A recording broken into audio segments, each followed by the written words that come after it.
오늘은 대명사의 시간입니다. 대명사? 자, 여기 대자는 대신할 대자죠. 뭘 대신하는 거죠? 명사겠죠. 역시 오늘도 명사네요. 아마 우리가 국문법을 한다고 하면 이 명사와 대명사를 챕터 맨 앞에 이렇게 자세히 다룰까요? 글쎄요, 모르겠습니다. 솔직히 국문법 책을 제대로 본 적이 없어서요. 그러나 영문법에서 저희는 명사로 시작했습니다. 영어는 명사의 언어이고 명사를 정복해야만 영어를 정복할 수 있기 때문입니다. 이 말은 저희가 문법이 끝나는 그때까지, 그리고 저희가 이 채널을 영원히 할 수는 없겠지만 이 채널을 계속하는 그 시간까지 계속 반복할 것입니다. 영어는 명사가 중요합니다. 명사만 있으면 되지 대명사가 왜 필요할까요?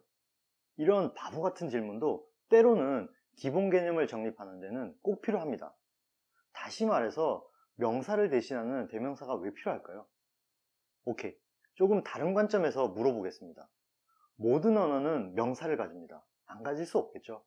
그러면 모든 언어는 대명사를 가질까요? 네, 모든 언어는 대명사를 가집니다. 대명사가 반드시 필요하니까요. 누가 이런 이야기를 하더라고요. 영어는 같은 단어를 반복하는 것을 싫어한다. 그래서 똑같은 말을 반복해서 사용하지 않는다. 얼핏 들으면 이 말이 맞는 것 같고 영어가 무슨 특별한 언어 같이 들립니다. 그러나 영어만 그런가요? 우리도 반복하면 싫어하죠. 우리도 반복하면 애들 말하는 것 같죠. 자, 일단 같은 명사를 또 쓰고 또 쓰면 듣는 사람이 짜증날 것 같지 않나요? JJ가 오늘 영상을 찍는다고 해서 내가 JJ와 영상에 들어갈 스크립트를 만들고 있었는데 JJ가 영상에 들어가는 스크립트를 읽고 짜증이 났는지 나한테 화를 내더라? 우리가 이렇게 이야기하나요? 아니죠. JJ가 오늘 영상을 찍는다고 해서 거기 들어갈 스크립트를 함께 만들고 있었는데 내가 쓴 것이 마음에 들지 않았는지 짜증이 난 것 같아. 이게 자연스럽죠. 우리도 반복하나요? 반복 안 합니다. 같은 것을 반복하는 것은 어떤 언어에서도 부자연스러운 것입니다. 왜냐하면 굉장히 비효율적이기 때문에 그렇습니다. 그렇다면 왜 영어에서는 특히나 이런 말이 나왔을까요? 바로 이것 때문입니다. 이것 때문이죠. 이제 이것을 보여드리면 부탁드리겠습니다. 자연스럽게 느껴지셔야 합니다. 이해하셔야 합니다.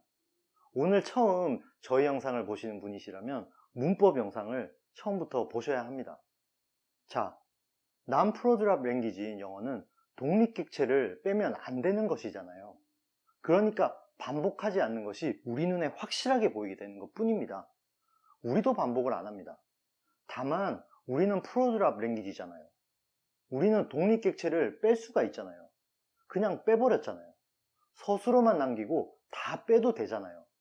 그래서 눈에 띄지 않는 것 뿐입니다. 우리도 반복 안 합니다. 저희가 이것을 보여드리면 다 안다고 생각하세요. 사실 보면 쉽잖아요. 아무것도 아닌 것처럼 보입니다. 그런데 절대 그렇지 않습니다. 이걸 영문법 20챕터 동안 반복을 해도 어렵고 또 어렵습니다. 제가 어떻게 하냐고요? 제가 해보니까 그렇더라고요. 이걸 깨달으면 우리가 어렵고 풀리지 않았던 것들이 하나하나 그 실체를 드러내게 됩니다. 이 기본이 서 있지 않으면 오늘 대명사에서처럼 너무 당연한 단어는 반복하지 않는다 라는 모든 언어가 가지고 있는 이 평범한 사실이 아주 특별한 무엇인가가 되어서 영어를 어렵게 만드는 겁니다. 대명사라는 것을 모든 언어가 갖는 이유는 원래 반복과 혼란을 피하기 위한 것입니다. 그로 인해 언어의 경제성과 효율성을 확보하게 됩니다. 즉, 영어도 대명사를 가지고 있고 우리도 같은 이유로 대명사를 가지고 있습니다. 다만 그 룰이 다를 뿐이죠. 오늘 그 영어 대명사의 룰을 함께 공부해 보겠습니다. 자, 지금 시작합니다. 대명사의 첫 번째, 대명사란 뭘까요? 앞에서 이미 이야기했습니다. 반복과 혼란을 피하고 언어의 경제성과 효율성을 위해 명사를 대신하는 것. 자, 이렇게 정리하면 되겠죠. 두 번째, 명사의 특징을 한번 알아볼까요? 이것도 참 중요합니다. 이 대명사가 다양한 특징을 가질 수 있습니다만 저희들은 closed system, 이것을 대표적인 특징이라고 말씀드리고 싶습니다. 자, 명사, 김치라는 것이 있다고 해보죠. 이 김치는 영어입니까? 한국어입니까? 한국어죠. 그런데 옥스퍼드 사전에 이 김치가 김치로 등재되어 있습니다. 그러면 김치는 영어가 된 것이네요. 이렇게 명사는 새로운 단어가 만들어질 수 있습니다. 그런데 대명사는 그게 안 됩니다. 한번 만들어진 것이 바뀔 수가 없고 새로운 단어가 유입될 수 없다는 말입니다. 반복과 혼란을 피하려고 하는데 새 단어가 막 들어오거나 기존 단어가 막 바뀌어버리면 오히려 더 혼란스러워져 버릴 수가 있겠죠. 그래서 대명사는 딱 정해집니다. 그리고 바뀔 수가 없는 closed system 이라고 부르는 것입니다. 이게 대명사가 갖는 대표적인 특징입니다. 자, 세 번째입니다. 영어의 대명사. 그 종류는 어떻게 될까요? 총 8가지입니다. 혹은 7가지로 보는 학자도 계십니다. 7가지로 보는 이유는 곧 나오니까 함께 확인하기로 하겠습니다. 첫 번째, 인칭 대명사. 두 번째, 제귀 대명사. 세 번째, 소유 대명사. 자, 네 번째, 상호 대명사. 다섯 번째, 지시 대명사. 여섯 번째, 의문 대명사. 일곱 번째, 관계 대명사. 그리고 마지막으로 부정 대명사입니다. 자, 여기서 조금 조심해야 될 것은 맨 마지막에 부정 대명사의 부정은 네거티브의 부정이 아니고 안일부에 정할 정자를 써서 정해지지 않았다 라는 뜻의 부정입니다. 자, 하나하나 짚어보겠습니다. 우선 첫 번째, 인칭 대명사. 말 그대로 사람을 부르는 방법입니다. 1인칭, 2인칭, 3인칭. 사람을 칭하는 방법은 우리나 영어나 같습니다. 그리고 우리가 앞에서 대명사의 가장 중요한 특징이 closed system이라고 했습니다. 그렇기 때문에 이 표에 나오는 것이 다입니다. 최소한 우리 시대에는 새로운 것을 만들 수도 만들어질 가능성도 없으니 이것만큼은 무조건 외우면 됩니다. 그리고 그 방법도 우리의 인칭 대명사와 다를 것이 별로 없기 때문에 그렇게 어렵지 않습니다. 다만 몇 가지 조심해야 할 것이 있는데요. 그 첫 번째가 바로 it입니다. 우리나라에서는 이것을 중성대명사라고 하고 우리는 보통 이 it을 그것이라고 해석을 합니다. 크게 틀린 것은 아닙니다만, 자, 그것이라고 하는 것은 우리에게 어떻게 다가오나요? 사물로 다가오잖아요. 그래서 이게 인칭대명사라고 하면 많은 분들이 의아하게 생각을 하십니다. 인칭의 it을 사용한다? 야, 이거 좀 이상하죠. 자, 사실 이 it은 따로 it 하나만 다루어야만 합니다. it은 겉모습은 인칭 대명사이지만 it 자체로 하나의 영역을 따로 가지고 있습니다. 그 부분 중에서 중요하고 기본이 되는 것을 이곳에 올려뒀고 아래에 링크를 걸어두었으니까 영상이 끝난 후에 반드시 보셔야 합니다. 이것은 반드시 보셔야 합니다. 자, 중성이라는 말이 나왔습니다. 여기서 잠깐 대명사의 전반을 아우르는 조건을 한번 확인해 보고 싶습니다. 앞에서 룰이 다르다고 했습니다. 영어의 대명사는 어떤 기본적인 룰을 가지고 있냐 하면요. 가장 먼저 사람과 사물을 구별합니다. 그리고 그 수를 확인하겠죠. 단수냐, 복수냐. 마지막으로 성을 확인합니다. 남성, 여성, 중성. 이렇게 하는데 it은 사람과 사물 두 군데 다 쓸 수 있습니다. 사물은 우리가 잘 쓰죠. 물론 잘못 쓰시는 경우가 많으시지만 어쨌든 사람이 어떻게 쓰는지만 알면 아, 인칭 대명사구나. 이것을 확인할 수 있겠죠. 그리고 it은 당연히 단수입니다. 마지막으로 앞에 언급했듯이 성은 중성입니다. 사람이 중성이 있어? 이것도 확인해 봐야겠네요. 있습니다. 자, 짧은 예문 한번 볼까요? Who is it? 누군지는 모른다는 말이죠.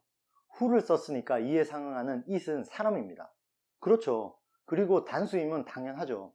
그리고 성은 남자인지 여자인지 모르는 경우가 나올 수도 정말 있습니다. 그래서 이 경우에 이것을 인칭해서 쓰는 것입니다. 자, 두 번째는 이 문장을 한번 보실까요? My family is small. It's composed of 3 members. 뭐 이런 식으로 쓸 때인데요. 이렇게 가족을 받을 때 가족은 사람이죠. 집합명사 family는 단수죠. 그리고 성이 남성입니까? 여성입니까? 모르죠. 이걸 중성이라고 보는 것입니다. 그래서 it을 쓰는 것입니다. 이렇게 크게 두 가지만 아시면 됩니다. 물론 it's me, it's I 뭐 이런 것도 예를 드시는 분들이 계신데요. 보통 대표적인 예를 앞에 말씀드린 두 가지로 듭니다. 여기서 제가 한마디 드리고 싶습니다. 자, 여러분이 it을 대충 다루잖아요. 정말 여러분들 영어에서 큰 코 다치십니다. it에 관련된 저희들 영상은 꼭 모두 챙겨봐 주시기 바랍니다. 이미 만들어둔 것과 이제 앞으로 만들게 되면 이 대명사 표현을 저희들이 계속 아래에 링크를 걸어 두겠습니다. 저희들이 여러분들의 영어 트레이너잖아요. 자, 한 분 한 분이 정말 소중합니다. 자, it은 정말 빠른 시간 안에 자신의 것으로 만드셔야 된다는 사실을 꼭 말씀드리고 싶습니다. 자, 그리고 이제 지난 시간에 이 영상에서 김삼률 대표가 뭐 인칭대명사 you를 뭐 이야기하면서 어떤 원어민이 뭐 you가 존댓말이다라는 말을 했다고 했습니다. 그리고 이제 이유를 설명을 했죠. 이제 그래서 저한테 나머지를 이제 설명하라고 이제 합니다. 자, 앞 영상에서 이야기한 것에 덧붙여서 말씀드리면 뭐 사실 인칭대명사 you는 존대. 이걸 뭐 존대라고 해야 될지는 모르겠습니다. 뭐 formal이랑 뭐 informal 이렇게 많은 말이 조금 더 어울리는 것 같긴 합니다.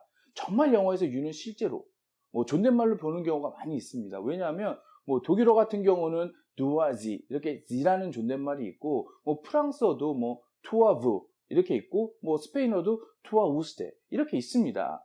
영어도 있었는데 you로 합쳐진 것이기 때문에 뭐 you 안에 존댓말이 들어있다고 보는 거죠. 물론 문맥 속에서 파악은 됩니다. 뭐 요게 사용한다든지 뭐 hey you 이러면 뭐 반말인 거고 뭐 would you 이러면 존댓말이라고 보는 거죠. 자, it과 you를 해봤는데요. 다른 것들도 다룰 것들이 있지만 대부분 대명사의 역사 이야기라든지 사용법 같은 것들인데요. 뭐 예를 들면 I and JJ라고 하지 않고 나를 뒤로 빼죠. JJ and I 이렇게 쓰는 것 같은 것들입니다. 이런 것은 전체 문법 틀을 잡는 데서는 조금 사소한 것들이라고 할 수 있기 때문에 다음에 기회가 된다면 정리하는 시간을 갖기로 하고 일단 넘어가겠습니다. 자, 제귀대명사입니다. 제귀. 그러니까 한국말이 더 어렵죠? 영어로는 reflexive pronouns라고 하는데 반사하는 것입니다. 또 다른 나나 너, 뭐 그녀 이런 것들을 만드는 방법일 뿐입니다. 단수인 self나 복수인 selves 이것들을 붙여서 만드는 것입니다. 예문으로 보면 바로 이해가 가겠죠? I saw myself in the mirror. 거울 속에 비친 내 자신을 보았다. 어렵지는 않습니다. 그런데 이것을 이 표에 넣고 보니까 좀 이상한 것을 발견하지 못하셨나요? 눈에 띄셔야 하는데 네, 폼이 다르잖아요. myself, yourself, ourself, yourselves 여기까지는 한정사에서 배울 소유격 my, your, our를 쓰다가 3인칭에 가서는 himself, herself, itself, themselves 이렇게 목적격을 써버립니다. 이것도 이야기를 하자면 역사 이야기도 들어가야 되고 그러면 하세월이 되겠죠? 이것은 그냥 외우는 것이 가장 효율적입니다. 나중에 기회가 닿으면 they, them 이런 것들이 스칸디나비아, 뭐 바이킹어에서 흘러들어온 이야기를 해드리도록 하겠습니다. 다음은 소유대명사입니다. 앞에서 제가 대명사의 종류는 8가지라고 했는데 7가지라고 하는 합자도 있다고 했습니다. 그 이유가 바로 이 소유대명사 때문입니다. 이 소유대명사의 경우는 central pronoun, 중심대명사라는 이상한 이름을 붙여서 인칭대명사나 혹은 제기대명사 쪽으로 붙여버리는 경우가 있습니다. 그런데 이것은 참고로만 하시고요. 이건 중요한 것이 사실 전혀 아닙니다. 저희는 어쨌든 가장 보편적인 것을 따라야 하니까요. 8개로 나눠서 이렇게 인칭, 제기, 소유대명사 여기 있는 표가 인칭, 소유, 그리고 제기대명사입니다. 표가 완성되었네요. 사실 인칭, 소유, 그리고 제기는 하나의 대명사나 마찬가지입니다. 그래서 이 3개를 하나의 표에 넣어두었습니다. 암기하시면 됩니다. 다만 여기서 하나 짚고 넘어갈 것은 여러분이 일반적으로 보시는 표하고는 조금 다른 면이 있습니다. 소유격을 뺐습니다. 사실 소유격은 한정사입니다. 그래서 저희는 소유격을 뺐습니다. 물론 학자에 따라서 소유격 대명사로도 보시기는 합니다만 저희는 일단 소유격은 한정사에서 다루도록 하겠습니다. 이것들을 표로 만들었습니다. 나중에 다시 돌아오셔서 이 표를 꼭 확인해서 자기 것으로 만드시면 인칭제기 소유대명사는 끝이 납니다.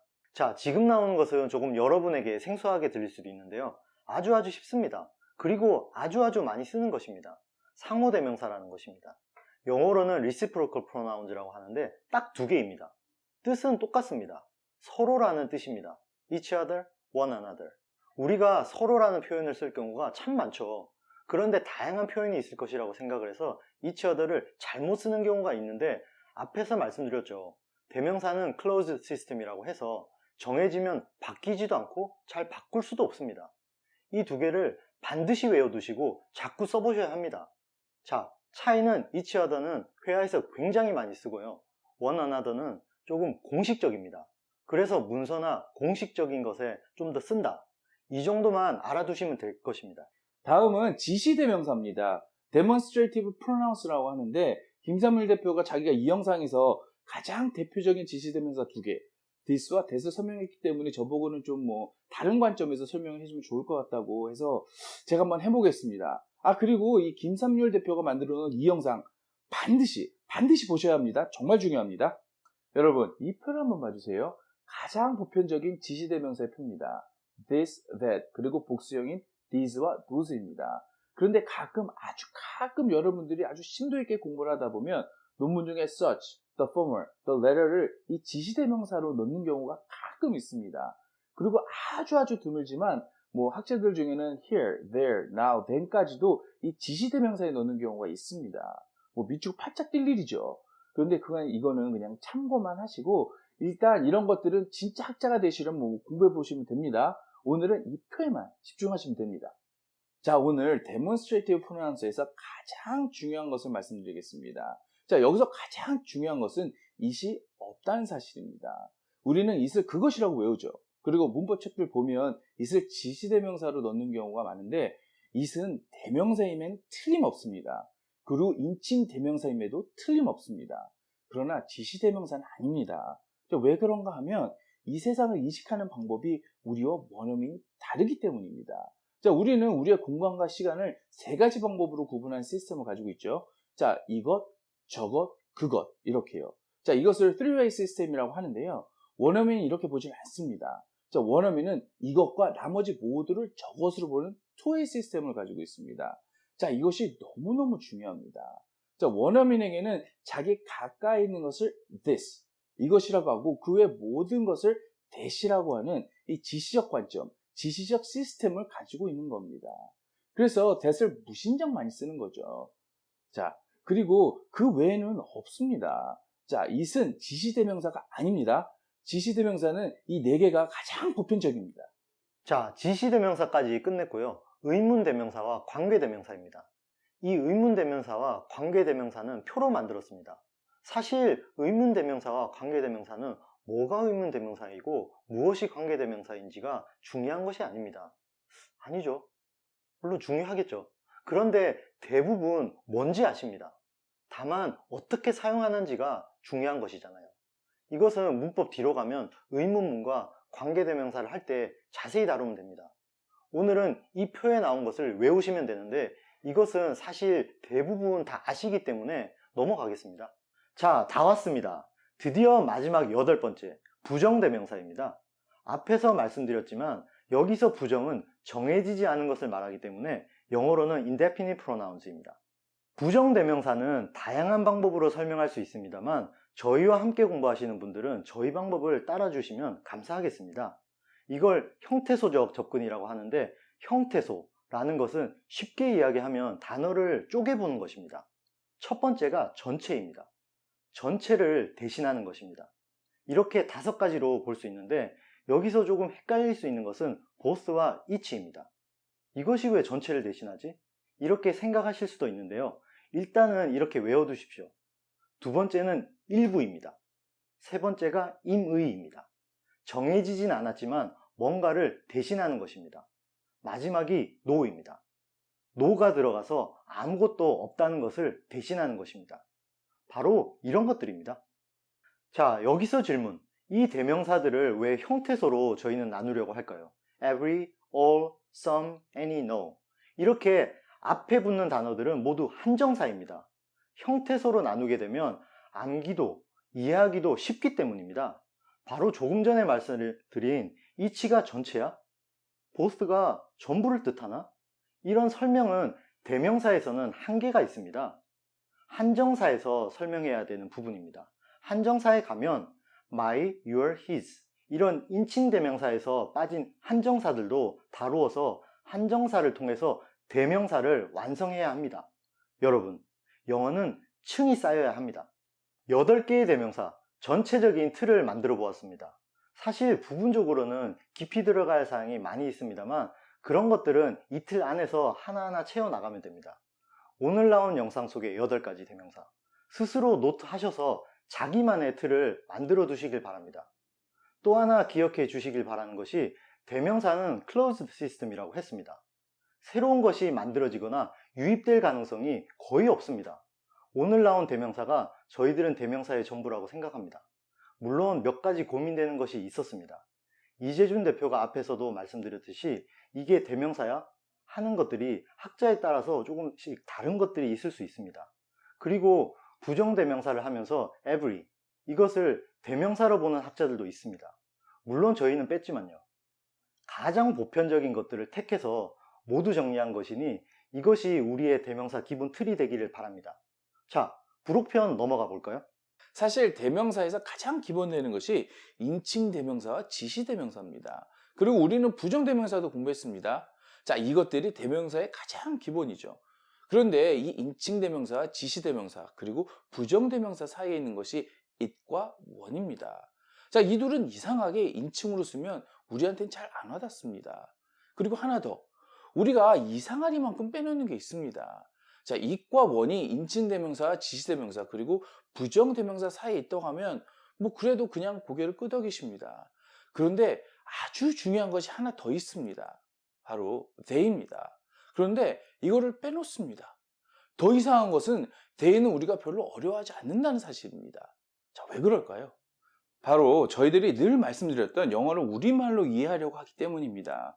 물론 맨 처음에는 뭐 이해 자체가 목적이 될 때는 그렇게 해야 합니다. 자, 우리 언어로 어느 정도까지는 가야죠. 그래야 기본적인 이해가 가능합니다. 자, 그러나 어느 수준이 되면 그냥 쳇바퀴만 돌아서는 안 됩니다. 벗어났어야 되거든요. 어느 수준이 되면 벗어났어야 됩니다. 자전거 보조바퀴를 과감하게 던져버려야 이 두 발 자전거가 제대로 달리고 속도를 낼 수 있듯이요.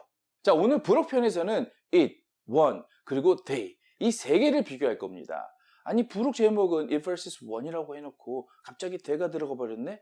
이렇게 말씀하실 수 있는데, 자, 제목은 제목일 뿐입니다. 그래야 조금 더 잘 와닿잖아요. it vs one 그리고 they의 첫 번째 차이는 형태입니다. 자, 이세 복수는 they죠. 그런데 잘 안 와닿죠. 자, 오늘부터는 외우고 느끼셔야만 합니다. 자, 그리고 one의 복수는 once입니다. 자, 다음은 앞에서 김삼열 대표가 했던 이야기 중에서 아주 중요한 세 가지를 다시 한번 반복합니다. person, gender, 그리고 number. 사람이냐, 사물이냐를 먼저 구분하고 이제 성을 판별하고 그 최종적으로 가서는 그 수, 뭐 단수냐 복수냐를 확인해야 됩니다. 자, 이렇게 말로 하니까 어렵지 뭐 영어에 대명사 쓰는 거는 뭐 우리의 대명사 별반 차이는 없습니다. 뭐 독일어나 프랑스어를 배우면 와, 장난 아니겠죠. 자, 어찌되었던 뭐 우리가 별반 있는 것을 확인해 보면 되겠죠. 그게 바로 it과 one 그리고 they입니다. 왜냐하면 이 it과 one은 하나가 더 추가되거든요. 바로 definition의 가부입니다. 규정할 수 있느냐 없느냐입니다. 우리는 뭐 그냥 그거는 그거입니다. 그리고 그것들은 그냥 그것들이죠. 근데 영어는 다르거든요. 그래서 우리는 이것을 어려워합니다. 자, definition의 가부. 이걸 조금 전문적으로 뭐 용어를 한다면 reference vs substitute라고 합니다. substitute라고 하는 것은 뭐 대신하는 거죠. reference는 참조하는 겁니다. 좀 더 어려워지셨죠? 한번 풀어보겠습니다. 자, 여기 책이 있습니다. 뭐 어떤 책이든 문장이 이렇게 써 있으면 우리는 뭐 이 내용을 보고 내용을 잘 알게 되죠. 그런데 이 뒤에 보면은 reference라고 해서 이 책의 내용들과 관련된 뭐 논문이나 책 등이 있다는 것을 알려줍니다. 참조, reference. 그냥 참고하라는 것인데 이게 관련됐다는 뭐 사실 정도만 이해하는 것이 뭐 정확하게 알지는 못하죠. 나중에 다시 읽어보거나 뭐 확인해봐야 알 수 있는 것들입니다. 이게 reference와 substitute의 차이입니다. 자, 이 책은 하나의 예로 든 것뿐입니다. 자, 우리가 세상을 살면서 이런 경우가 참 많습니다. 자, 어떤 것은 정확하게 압니다. 정확히 아는 것은 substitute, 바로 대신할 수 있습니다. 여기에 it이나 they를 쓰는 겁니다. 자, 어떤 것은 관련된 것은 알지만 정확하게 모르는 것들이 있습니다. 뭐 그러려니 하는 거죠. 이럴 때 쓸 수 있는 것이 바로 one과 once입니다. 자, 이거를 뭐 조금 쉽게 뭐 이렇게도 이야기를 합니다. 뭐 정관사 the를 붙이면 it이나 they로 받고 뭐 the를 붙이지 않고 그냥 부정관사 a나 on 혹은 뭐 복수형 s만 붙이면 one이나 once를 쓴다라고 합니다. 자, 어떻게 하시든지 여러분들이 느끼셔야 합니다. 조금 느껴지셨나요? 사실 it을 쓰느냐 one을 쓰느냐는 그렇게 어려운 것은 아닙니다만 느껴지지 않는다면 언어는 입에서 나오지 않고 귀로 들어오지도 않습니다. 오늘 영상은 어떠셨나요? 영어는 쌓여야 하는 것이고 어떤 문법 하나가 홀로 설 수 없습니다. 연결이 되어야 합니다. 오늘 꼭 봐달라고 했던 영상들을 꼭 함께 보셔야 합니다. 저희들 구독자들은 대부분 저희 영상들을 다 보신 분들도 꽤 되십니다. 그런데 오늘 봐달라고 했던 영상들을 다시 보십시오. 그때와는 느낌이 또 다르실 것입니다. 영어는 쌓여야 합니다. 그리고 단단하게 쌓여야 합니다. 오늘도 함께 해주셔서 정말 감사합니다. 좋은 하루 되세요. Have a good one. Bye.